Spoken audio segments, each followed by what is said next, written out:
tell the story, you tell the whole damn world this is Bear territory. All day, baby. All day. Let's go now. Let's go. Welcome to Tell the Whole Damn World and our special football recap episode. It's Monday, September 8th, 2025. Our Golden Bears emerged victorious this past weekend after beating Texas Southern 35-3. And I always like to say around here, with a very special thank you to the late Bud Dog Turner, it's another great day to be a Bear. Thanks so much for joining us. I'm your host, Reza Sirafinejad. Two quick notes I have to share. A good friend invited me up to the university club to watch the first quarter on Saturday, and man, oh man, that was really something special. For anyone out there with the means, you should contact the Cal Athletics Fund to see about arranging your own tour of the different club levels. It's a real thrill to be up there watching the game, and the view of the bay is unparalleled. And I've got to share this quick story. I'm still starstruck after meeting Jaron Kiave Sangapulutele's father, Tiki, after the game. Such a genuinely warm, friendly, and awesome guy. And get this, he told me he watches our podcast all the time. So here's a shout out to you, Tiki. You're a tremendous father, and I know I speak for Golden Bear fans everywhere when saying how much we appreciate you and your family. We would love to do a show after the season ends where we interview you, your wife, and Jaron together. Speaking of Jaron, you'll want to check out an amazing article that Joaquin Ruiz put together spotlighting our freshman signal caller in the recent game day issue of the Daily Cal. It's such a great read. And now a quick and important programming note. I realize I've been saying we're going to do 2 episodes each week during the football season, but it's already become abundantly clear that we're producing more content than most of you really have the time to watch. So with that being said, during the football season, we're simply going to release our football recap episodes each Monday. During this time of the year, it's obvious that everyone really just wants to talk football. And we get that because we're right there with you. During the bye weeks and after the season ends, we'll go back to releasing featured guest and Cal history episodes.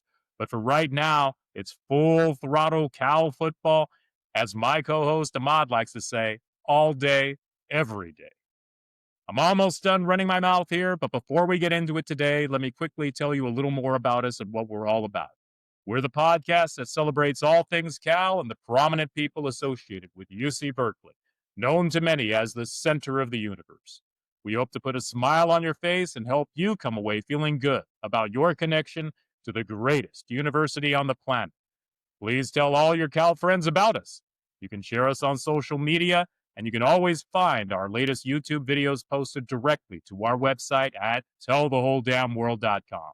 With all of that being said, let's get right into it with my co-host, Ahmad Anderson, the man who created Bear Territory, and legendary Cal linebacker David Ortega, the all-time leading tackler in Cal history. Thanks so much for making the time today, guys. We appreciate you being here. Love being here, baby. It's great being here. Go Bears. Go Bears. And what about that game yesterday, right? I mean, we kind of started off a little bit slow. I mean, actually, I got to back up even a little bit further. Just before kickoff, I was still trying to find my seat. And man, those jets that flew overhead, woo! What a way to start the home opening season. I mean, talk about shock and awe. Like, wow, that was really something. But yeah, the team came out and, you know, I think everyone kind of had expectations of us just having like an easy time of it.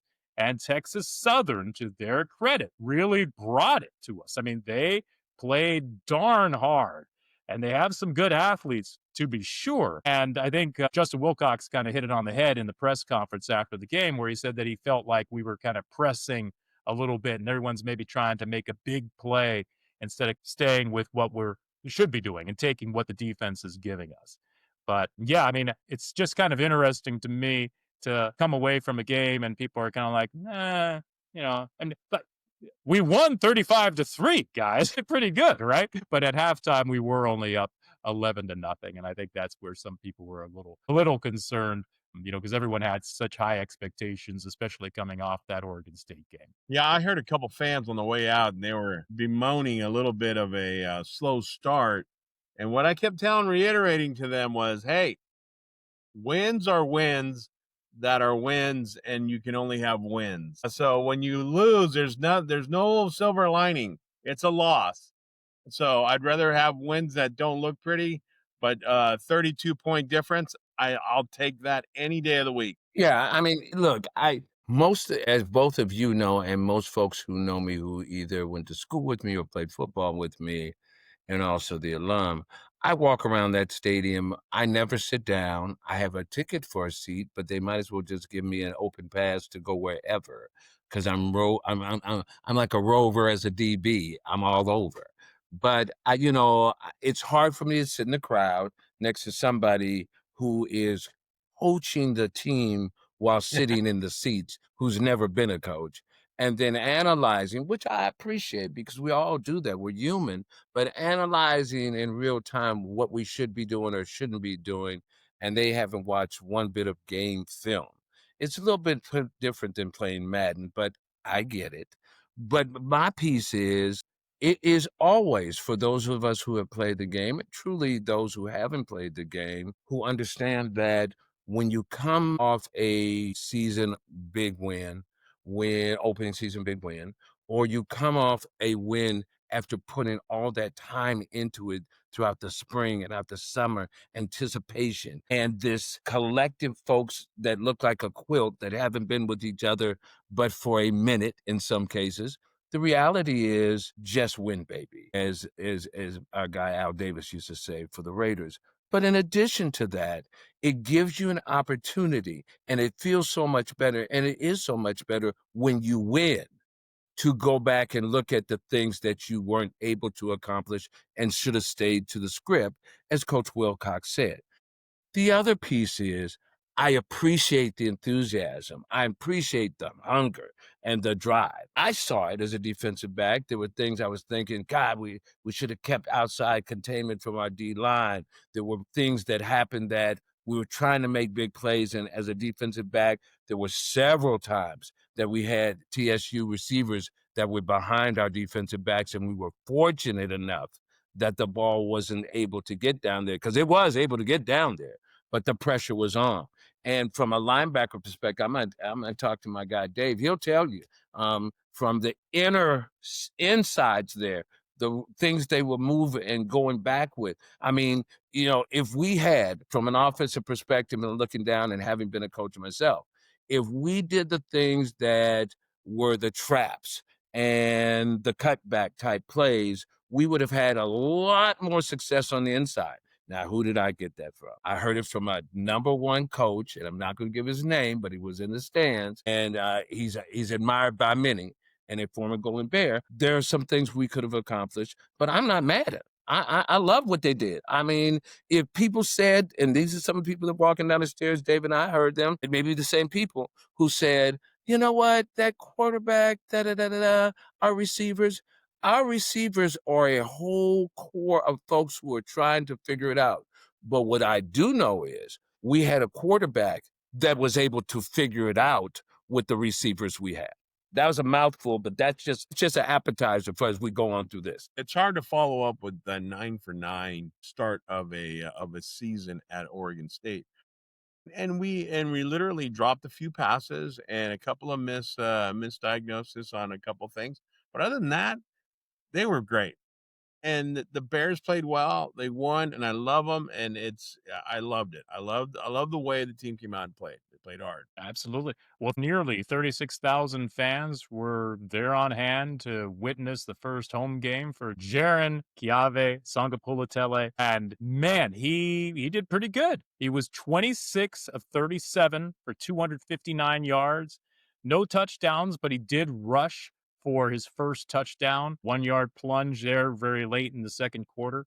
And then I kind of liked what we did was we went for two, and Mason Minnie carried it in for the 2-point conversion, which was a nice little wrinkle because we don't, generally see something like that. And I got to say, my hat's off to Kendrick Raphael because, man, that guy really burst onto the scene. I mean, had himself quite a day. 18 rushes for a career best 131 yards and a touchdown. That's an average of 7.3 yards per carry. As a team, we rushed for 181 yards on 34 carries for a 5.3 average. And LJ Johnson had 2 carries, but that included a 12-yard touchdown run in the third quarter to put Cal up 25-0. And last little thing I wanted to note on the offense was that we had 11 different receivers catch a pass in that game. So just like you had said, Ahmad, we had a quarterback who figured it out and spread the ball around. Mark Hamper, Jacob DeJesus, and Mason Minnie each had 5 receptions apiece. So we figured it out against them and did pretty darn well. And how about TJ Bowlers taking that fake punt, rolling to his left and shaking off a defender and then rushing for the first down? How awesome was that? I love the creativity that we did that on a fake punt and a 2-point conversion. I thought that was great, and have my hats off to the special teams coaches. Absolutely. And speaking of special teams, I mean, hey, our place kickers are still perfect on the season. Murray hit a 44-yard field goal to break open the scoring in the first quarter. And later on in the fourth quarter, Meyer hit a 43-yarder. So that's really nice to see. We're 4-4 on field goals this season. And it certainly looks like, all the fretting and worrying from last season we can kind of put behind us, that we have solid place kicking. So I'm really happy to see that. A couple other little notes just to run down. We were 6 of 12 on third downs, and we held the Tigers to 3 of 14 on third downs. And most importantly, when we got into the red zone, we finished it off. We were 5 of 5 in terms of scoring points with 4 touchdowns and 1 field goal. Yeah, I'm excited if it were the coach, right, the defensive coach, just for the opportunity of understanding that KJ was going to throw the ball. That's just what he does. That's what he does. The quarterback. I would have liked to see maybe a little bit more nickel, maybe a little bit more dime to be able to see what we could do with that opportunity. I like my defensive backs. I hope that they stay home and have learned from that as we look towards the game in the future there. It's going to be a different type of football game. It's going to be a lot more seasoned football players in that way, and they're going to be able to adjust and adapt the game at a much more quicker aptitude and level of understanding the game to be able to take some shots in some areas where we sort of fell asleep. And that's not bypassing where we are, but I'm not a go back guy, a look back girl, if you will. I'm looking forward to the next date and the things we need to work on. I like the aggressiveness of our defense. I mean, right off the back, and I think this speaks to Coach Wilcox said, there were so many opportunities where we just jumped on them in the beginning, forcing them to the quarterback to run out the pocket, to make some adjustments, to show some disguises, that it lulled us to sleep in the defensive backfield where it really, I don't know, Dave, you could tell me this, sort of spread our linebackers in some ways that all of a sudden there was a couple pops up in the middle, couple pops up as they tried to extend us to the hash marks. But I think we need to stay tight. We need to look out for our perimeter. We need to maintain the outside leverage because it's not going to come easy moving forward with the teams that we face in the future. True. But I thought the defense, as usual, played well. I know we ran for a good clip, and I know that we held them to 47 yards or something like that until the very end of the game. So no worries. I thought that our defense played really well in the sense that I thought that we got after them, and I thought the 2 linebackers inside played well. And I gotta say, Isaiah Crosby has been a heck of a player so far. Everything that came off of the edge, he was there to make a tackle. Did a great job. Masses is doing a great job, and the young guy, Manitai, 14, he's doing a heck of a job. So I think our defensive backs are playing well. I think the front seven is doing what they always do. And the thing is that the defensive line is doing stuff that nobody notices. And it's always taking their gap, holding a gap, and not allowing that thing in the middle, having it bounce outside so Isaiah Crosby can make that tackle off the edge. Yeah. So you have to know that the defensive linemen are doing their job. Yeah, And I gotta say early on for Texas Southern, they were doing a good job at that as well. And I absolutely. gotta give a plug out to my boy Jamal Cherry, who played for us in the late 90s. His son started at the nose guard, number 99 for Texas Southern, and did a really nice job. You're right. I think TSU has a good team. I think so They too. have there's some great quickness, agility. They have definitely a team of athletes. There was no point in the game where I felt like, oof, they're just, and the game has changed so much. There was back in the days you play a team and think, "Ooh, we're just gonna overpower 'em." That was not the case. We had Right. to earn every bit of it. We had to move around. We had to scramble. We had to grind every minute of the game. It was not until, and this happens to all good teams, and no matter who you play, that you all of a sudden you feel like, ooh, the gas. I'm running low on gas here. We've been on the field a long time. They're scoring. We're not being able to make some moves. But that team hung in there the whole funky get down time, and I I thought so I too. really appreciate the game. No one went home until mid fourth quarter. There was not like this mad exodus of people. People still were feeling the vibe and the energy of the game, and that's what you can learn. This is the other thing I want to say. I had a good conversation with Hall of Famer Peter Wright, the great tennis guy of the University of California, Berkeley, and he and I are good friends from way back, pre-Cal, high school, that kind of piece. Our relationship is Berkeley High guy to St. Mary's guy. But he said, we need to make sure people understand this is not just about Cal football. This is about if you like college football. Come see us on a Saturday when we're playing at home. We have great teams. Not only are we one, but the folks we play are outstanding athletes and great in their own right. So if you love college football, don't sit around like, I don't have anything to do. I'm sitting on the couch and watching ESPN. I'm at ABC. Baby, come see it in Berkeley, baby. We got it for you all day. And that's in every sport. If you love basketball, come see us. We got you at ours. You love tennis? We got you. Track? We got you. But it's football season, baby, and we got you. Don't sit around. Get a ticket to the best game in town. Cal Bears, baby. Roll on. Love it. I love it, Ahmad. Well, hey, yeah, I mean, just a couple other little notes. You guys pretty much recapped the defense pretty well, but yeah, we only allowed one sack on the day. They were trying to get after Jaron for a good part of it, trying to chase him around, but we only yielded the one sack. We got 2 sacks on their quarterback, and we applied a lot of pressure. We also had 5 quarterback hurries. We gave up a total of 52 yards rushing. And this was the first game where we hadn't allowed a touchdown since beating Colorado back in 2021. So it's been a long time. On the entire game, we gave up 194 yards total for the entire game, while we got 467 yards of total offense, good for 6.4 yards per play. And a couple other standouts I want to just point out. Hezekiah Masses again had another interception, returning it 28 yards. And Luke Farrelly had 10 tackles for the game. Yeah. He's doing some great things out there. The only little sour note is Cade Uluwave got disqualified for a targeting call right at the end of the third quarter. So as a result, he'll have to sit out the first half of our game against Minnesota next week. And, that brings us to next week and what we can expect from the Minnesota Golden Gophers. It's a gold out at Memorial Stadium, 7:30 p.m. kickoff, televised by ESPN. But I think all the vibes and excitement around the night game, Texas Southern, absolutely was great. And the Ocean of Soul, I know everyone really enjoyed that halftime show for sure. Yeah.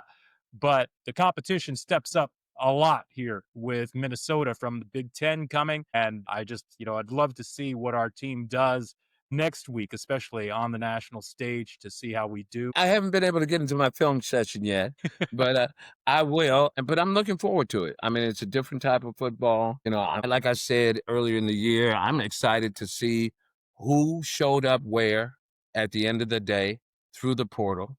Are they going to have some superheroes, or are they just going to be regular guys that put on the uniforms just like we did? We're going to find out real quick, and they're going to find out what we have as well. I'm excited as to where we are, This reminds me of some of the way we're playing my freshman year when we went 5-0 and then went on to the Garden State Bowl. And I think we have a better opportunity to do better than what I did and some of our other teams, at least equally, based upon the new terrain of what college football looks like. Yeah, and you know Absolutely. what's interesting is I think that our offense, and often let me just tell you this, offense is always the second to hit their stride before the defense. Defense is Absolutely. always the first one to kind of because all you're doing is attacking. You got a gap, you got coverage, but what they're teaching you is to attack, and so you can attack, and that creates good plays. You know, you're gonna have good plays if you do that. If you attack and know your assignment, alignment, assignment, and attack, and you're gonna be just fine. But offense, there's so many other things in motion and Mhm. having to hit targets on the run and a down block bleeds out to another block, and all of a sudden it's a different play. And so it takes time for the offensive line, especially five kids who hadn't played with each other for that long, to create the whole deception and choreography of the offense. But Yeah. nonetheless, our offense has still been doing a heck of a job with it. They're doing a wonderful job, and I think the quarterback is doing a great job with just hitting guys that are open, and even some that aren't open. He's hit some guys, Right. where only our player could get the ball, and we're throwing that on target, and some kids caught it. We had a couple drops this week, but then that's not a problem. They'll fix that. Yeah, I fully agree. Fully agree. I mean, you get a fake to a running back. Running back, you spread out just play action pass. Running back's supposed to catch whatever linebacker or blitz that may come and then shimmy out to the center of the field and sort of hold the middle linebacker so that middle linebacker doesn't become a rover, if you will. But I know in a couple of situations in the game and something I saw in the Niner game today with McCaffrey, try to get out to break out to the middle to just dump it off as they do with Purdy there. We had a similar situation. Our running back got caught, and then our quarterback had to, go down the line, find all the different options. And fortunately, our guy's good. He's better than good. And he's able to assess and make those emotions without fleeing the pocket, but then resetting and finding the next alternative person. And when you have a quarterback like that who's able to guide the team, I think we're good. I mean, the difference between the defense and offense is just what Shark said. The defensive bear wakes up hungry. The offensive bear stretches a little bit. Yeah, let me take a look around. I know those defensive bears are going to bring back something to the cave, but just in case, I'm going to come out and get mine. So it takes a moment, but if you know that and you understand that, you're able to flow with it. And I just tell people, stay on the edge of your seat, because if you fall asleep, you're going to miss something, babe. Well, what I loved about this game is that we didn't give any cheap ones away. We didn't, Yeah, absolutely. and that's what happens in games like this. You're expected to kind of overpower this team, but in reality, they got some good players, and they played Yeah, their tail. 100%. I'm going to tell you 100%. something. All the throws we threw to the edge that our running backs caught, or we caught quick slants, or just stop routes, typically against a Hmm. team like this, those turn into 40-yard runs and touchdowns because they can't hang with our guys on the edge. However, Texas Southern had some players, and they made a lot of nice tackles out Absolutely. on the edge, 1-and-1, Absolutely. where our guys could have given them a shake, and they played their tails off and made some tackles. So I got to give it to them Yeah. for playing well and making us make plays. And we did. Later on, we made plays, we scored, we started doing what we were supposed to be doing, but it took a little bit because our I don't think the whole rhythm was what we thought it was going to be. And you know what? It's never Right. going to be every time what we think it's going to be. So our kids ended up getting into the rhythm at second quarter and started moving it and started doing what they're supposed to do. So I love that part of it. I love that Texas Southern did not back down. They punched us in the mouth too, because we wanted to punch them in the mouth. They needed to punch us in the Yes, they mouth, did. and then it's on after the the Battle of the Bands right. at halftime. It was great. It was fantastic watching the Bears roll through that. Absolutely. It really was. And I got to say, my hat's off to the Texas Southern fans who traveled and came out and had an opportunity to meet a number of them. We had a reception for them at the Alumni Association the night before and came away super impressed with the president of the university, President Crawford, who was just wonderful. And anyways, but all of their fans were just tremendous. Ocean of Soul. They were incredible. And everyone, I think, just had a great time. So what's there to really grumble about, right? No, look, Right. I look here, as Reza mentioned, we hosted the reception the night before, the evening before at the alumni house. One thing, just another thing to say about Texas Southern University, they travel well. And so it shows who they believe in and how they believe in and their character. As I made a statement about us gathering there because I was the MC of the event, that as we are the #1 public university, and we say this in the world, not just the country, in the world, we recognize that we're not the only lighthouse in the ocean, that there are other lighthouses like Texas Southern University that shine from an academic excellence across faculty, staff, and students, and they deliver. And they delivered with great pride and great distinguished dignity in thanking us for being an outstanding host. And we want to thank them, and we hope to see them again soon. Thanks so much, guys. It's so much fun for me being able to do these podcasts with two Golden Bear legends. Well, that's going to do it for this week's football recap episode. We hope you enjoyed hearing us talk about the game, and we look forward to spending time with you again next week after our Golden Bears welcome the Minnesota Golden Gophers to Memorial Stadium. Remember to tune in next Monday when we'll bring you our recap of the game.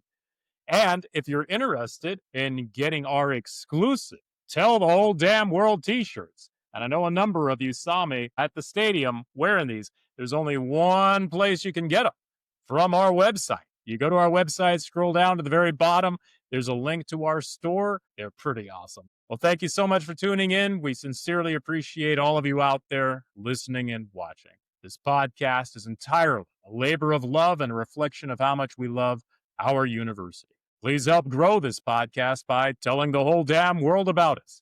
As I noted at the top of the show, you can tell all your Cal friends to go to tellthewholedamnworld.com. We celebrate all things Cal and the prominent people who are passionate about the University of California. Do you feel Cal is the center of the universe? Do you bleed blue and gold? We want you to tell the whole damn world about it. Go Bears! Go Go Bears! Bears!